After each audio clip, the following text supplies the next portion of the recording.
परिचय। हमारे शरीर की पांचों ज्ञानेंद्रियों में नेत्र सबसे महत्वपूर्ण अंग है।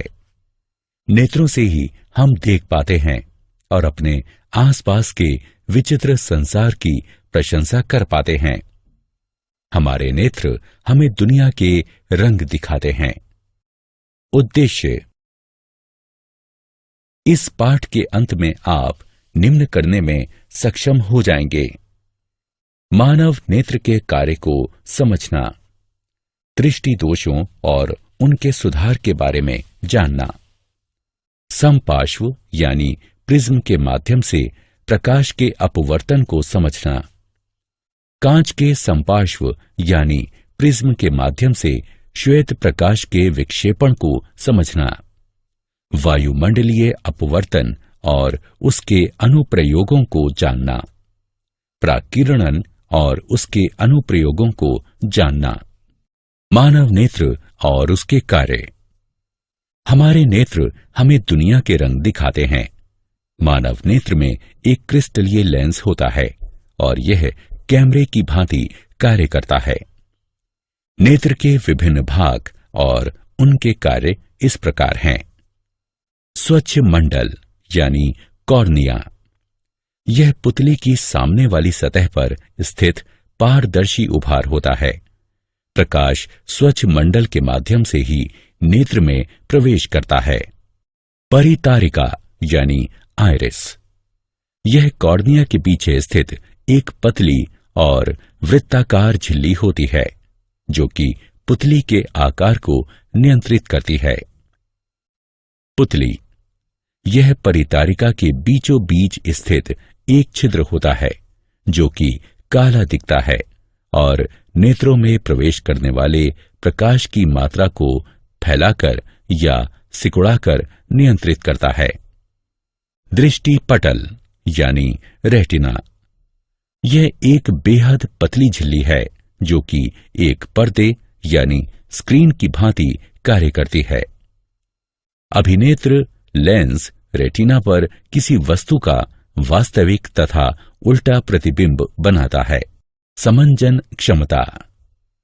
मानव नेत्र लेंस फोकस दूरी को बढ़ाने या घटाने में सक्षम होते हैं। इसे समायोजन की क्षमता कहते हैं। समंजन पक्षमाभी पेशियों यानी सिलेरी मसल्स की सहायता से प्राप्त किया जाता है।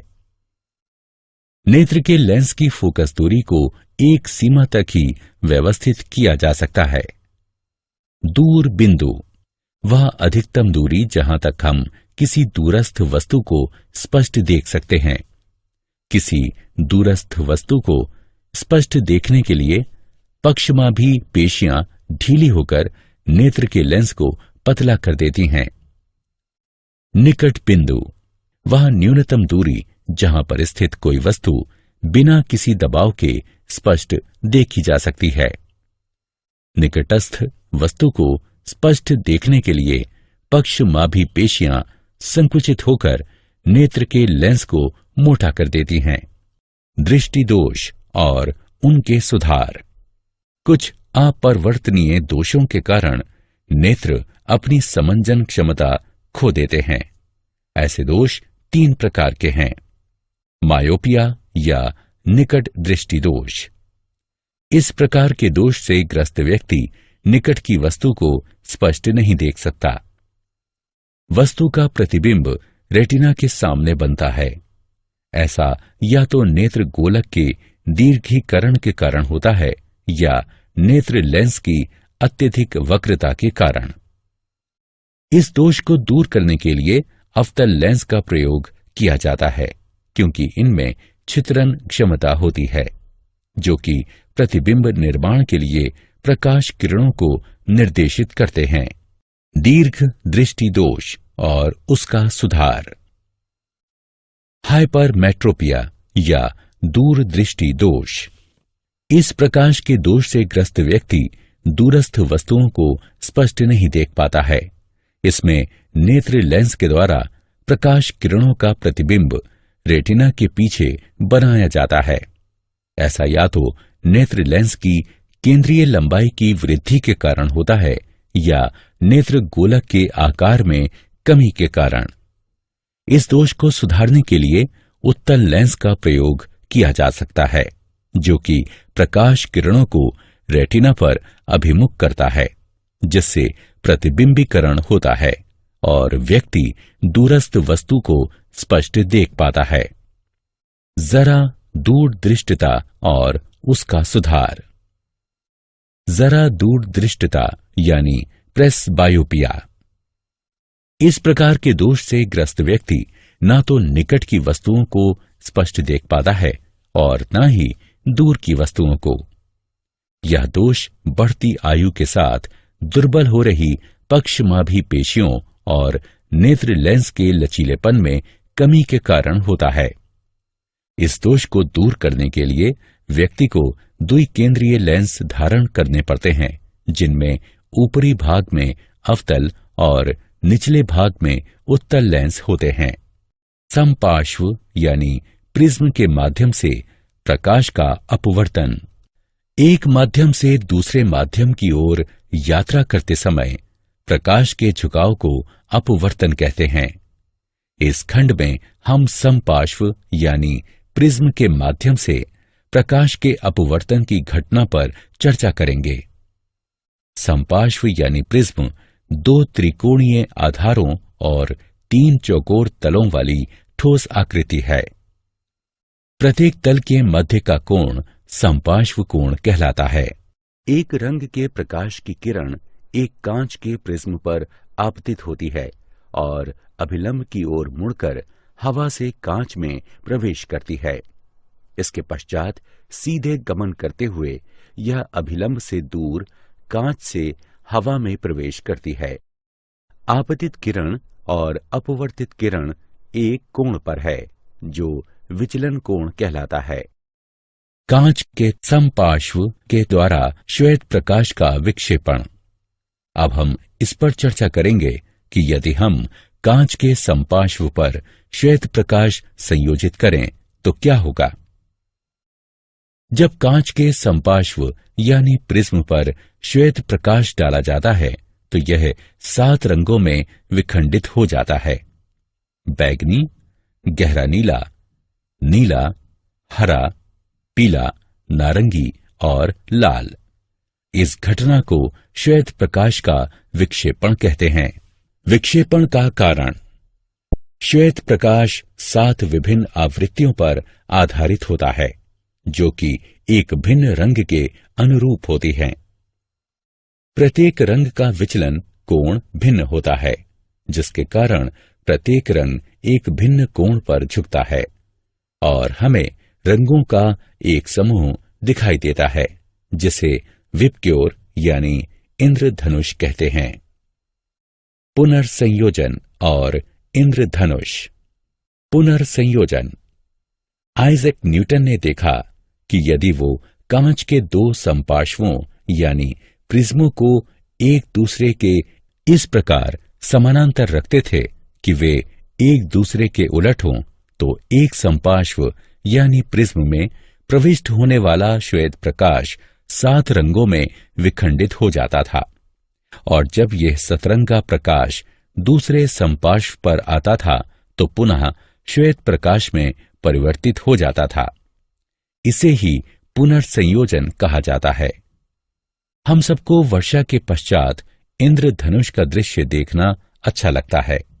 यह एक प्राकृतिक घटना है जो कि प्राकीर्णन का परिणाम होती है। इंद्रधनुष आकाश में सदैव सूर्य की विपरीत दिशा में प्रकट होता है।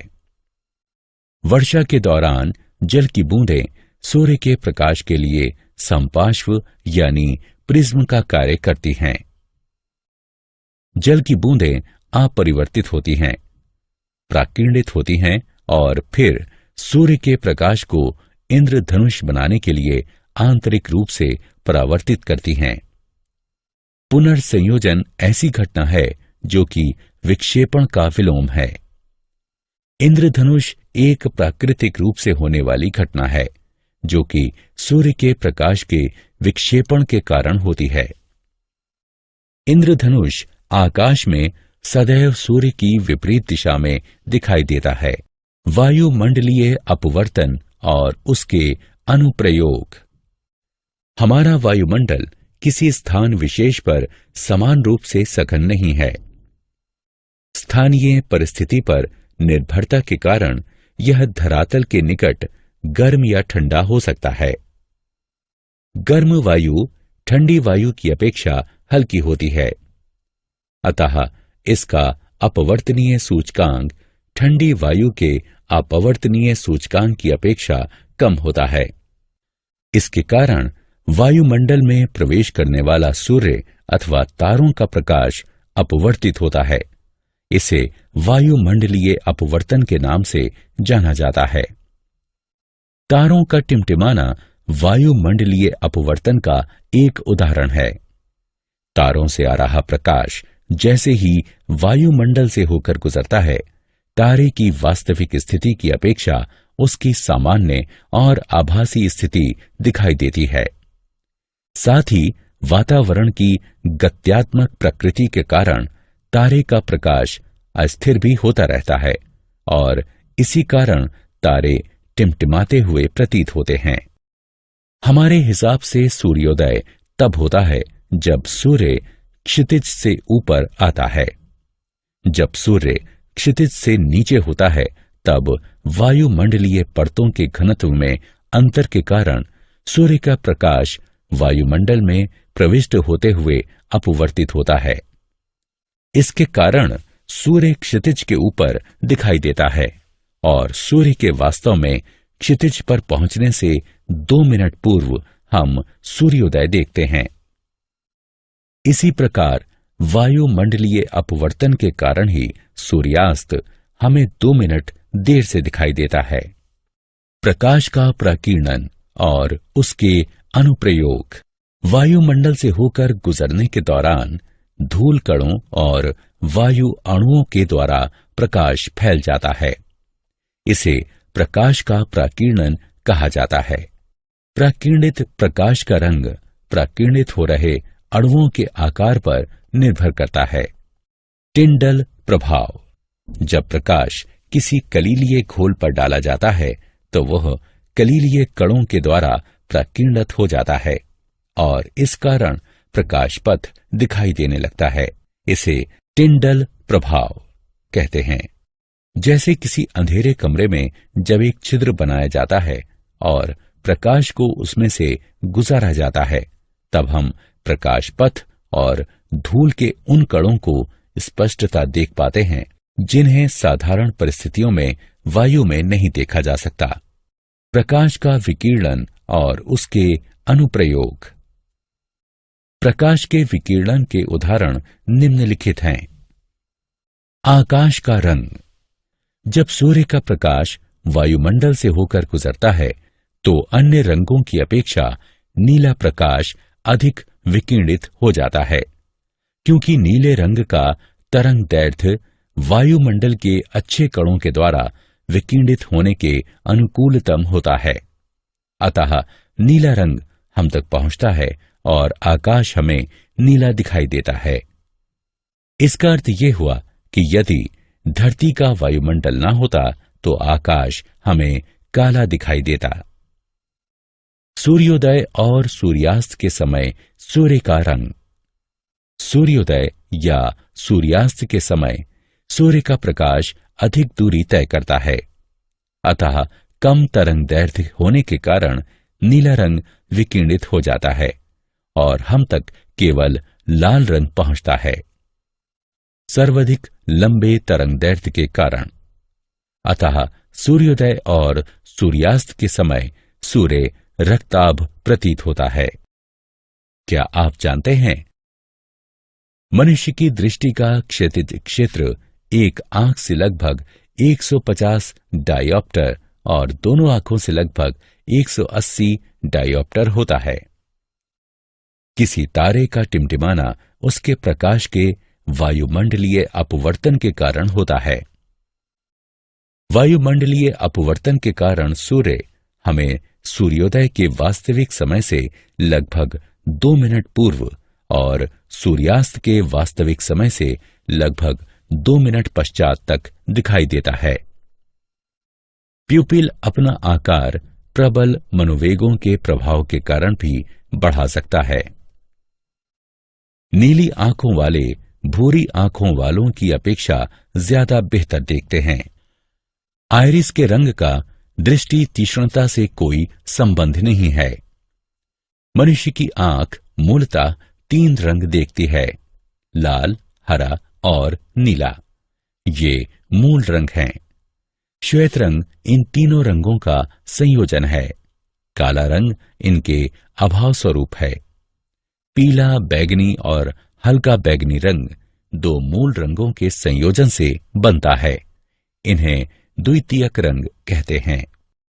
कुत्ते लाल और हरे रंगों के मध्य अंतर नहीं कर सकते। साधारण मनुष्य 1 मिनट में 12 बार पलकें झपकाता है, यानी कि प्रतिदिन औसतन लगभग 10,000 बार। आंख मानव शरीर का एकमात्र अंग है जो दिन रात किसी भी क्षण बिना आराम किए 100% क्षमता के साथ काम कर सकता है। छींकते समय आंखें खुली रखना असंभव है। तुम्हारी भौहों के मध्य के स्थान को ग्लैबेला कहते हैं।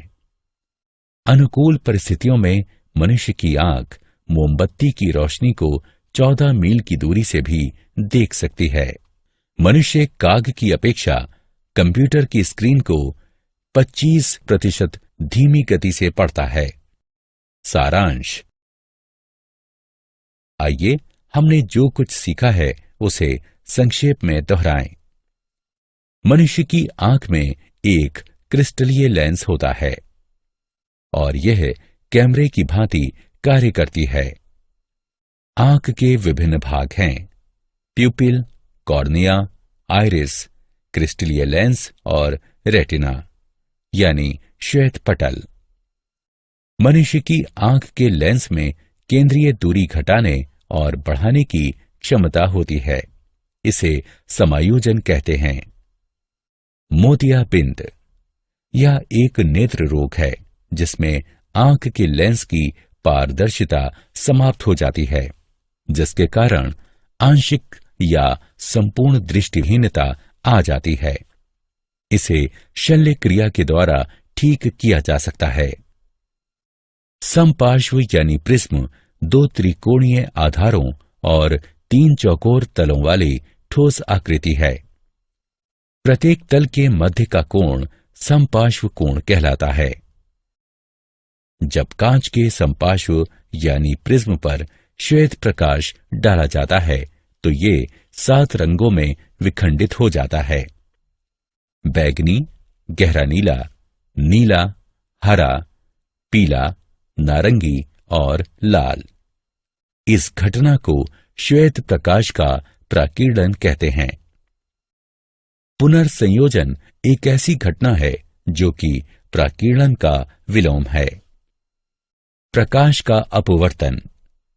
जब प्रकाश वायुमंडल की विभिन्न परतों से होकर गुजरता है तो वायुमंडलीय अपवर्तन कहलाता है। टिंडल प्रभाव। जब प्रकाश किसी कलीलीय घोल पर डाला जाता है तो वो कलीलीय कणों के द्वारा प्राकीर्णित हो जाता है और इस कारण प्रकाश पथ दिखाई देने लगता है। प्राकीर्णन। जब प्रकाश वायुमंडल से होकर गुजरता है तो ये धूल कणों और अन्य वायु कणों के द्वारा फैल जाता है।